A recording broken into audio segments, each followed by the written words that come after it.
using in today's little tips that I want to show you is the Rainbow 88 100% cotton. This is one of my absolutely favorite cottons from Hobbii. And so let's go ahead and get started on some cool tips. You know, one of the things I love about Hobbii yarns, not only because they're great yarns, but I really like this part of it, that they come with this. And you can just pull that. Look at that. And there you are. You don't have to pull out a big wad. Thank you so much, Hobbii. Hey guys, I have 5 tips here to show you guys in crocheting that I find useful in my everyday crocheting. So let's go ahead and get started with tip number 1. So one of the tips that I would like to show you guys is that when you start your chain, you don't always have to do all this, start a slip knot, and do all that, and then put your hook in there. The reason I don't like doing that is I have a knot at the end of my work, and I like my work to be nice and smooth. So one of the things that I like to do is I just go straight into crocheting with my chain. So I just place my hook underneath my yarn, and then I twist it around like this. You see how that looks? And then I just grab my yarn and pull through the loop on my hook. So I've made one chain right there. And I don't have this big knot at the end. Okay, you can put that in slow mode if you need to. But there's your tip. So let's head on to tip number 2. Okay, so for tip number 2, we're going to, right after we've done our chains, you have your chains right here. And if you turn, you have these little back bumps back here in the back. You see that? And so what I like to do on my foundation row to make it nice and smooth, instead of having, because if you work in the chain, you have these little loops sometimes that kind of hang on the ends. And so if you work in these little back loops, you will not have that. So all you have to do is, let's say I'm just single crocheting, and I'll just insert my hook right behind my chain right there. So just insert the hook, yarn over, pull through both loops. Okay, now you see it again, the little back loop back there, they're in the back. So just insert your hook to that next loop, back loop. And you can put this on slow mode if you need to see it. But I'll show you what it looks like when you do that. It just helps keep your foundation row really smooth. Okay, see that? How nice and smooth the edges are? Okay, let's see if we can see a difference if I just crochet in the chain.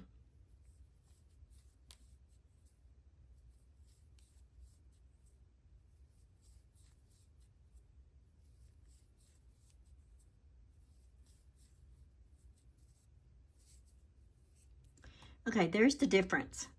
It's nice and smooth. And right here, you've got these little loops on the end. Little loose loops. Yeah, and then right there, you don't have that. It's nice and kind of flat on the bottom. There's the difference between on the bottom. But yeah, so if you want this nice, smooth, edged look, it's almost like the border is completed on it, then go ahead and crochet in these back loops right here. You just slightly turn, there's your chain, just slightly turn the yarn like that. Okay, so that was tip number 2. Tip number 3, we are going to change color. So let's go ahead and grab one of these. Let's find that little easy start tab right there and pull this through.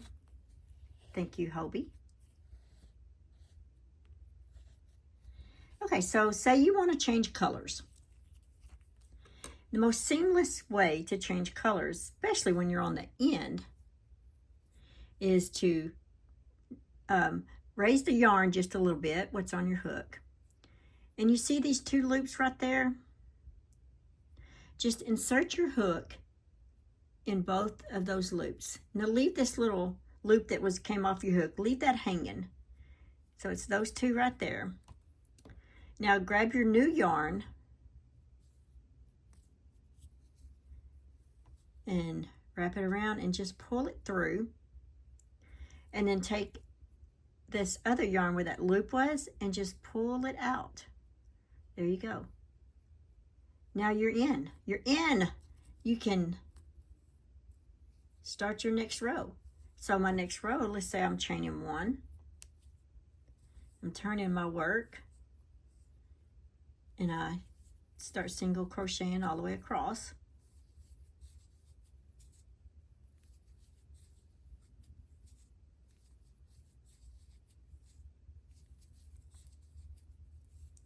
There we go. Look at that. Nice and seamless. I didn't have to do anything. And if I wanted, I could crochet that in as I went along, both of those ends, if I wanted to. Yeah. So that is tip number 3. Okay, so for tip number 4, we just made our first single crochet, or our first stitch for the row. And so I like to put a stitch marker in that beginning stitch there, and that lets me know that when I come back to that row, that stitch is my last stitch. So I have one at the end of this row, and it's to let me know that that is my stitch, my last stitch, and not this right here. Sometimes it's kind of hard to tell, but if I have a stitch marker in there, it's a lot easier for me to tell that that is where I need to stop. Okay, see, now we're at the end, and so where that stitch marker is going to be my last stitch of the row, like that. So now I can pull that out, and I can chain 1, turn my work, and go ahead and single crochet in that same stitch that I just chained in, and then I just place my stitch marker in that first stitch, and then I can continue on working. Okay, that was tip number 4. Okay, so for tip number 5, when you're working in the round, you'll notice that I'm no longer straight right here. It's starting to slant, and the longer this goes, the longer the slant's going to get, to where it's going to end up going all the way around my project. So how I remedy that, I go ahead and I slip stitch like normal, and instead of my chaining 1, I go ahead and slip stitch into the next stitch,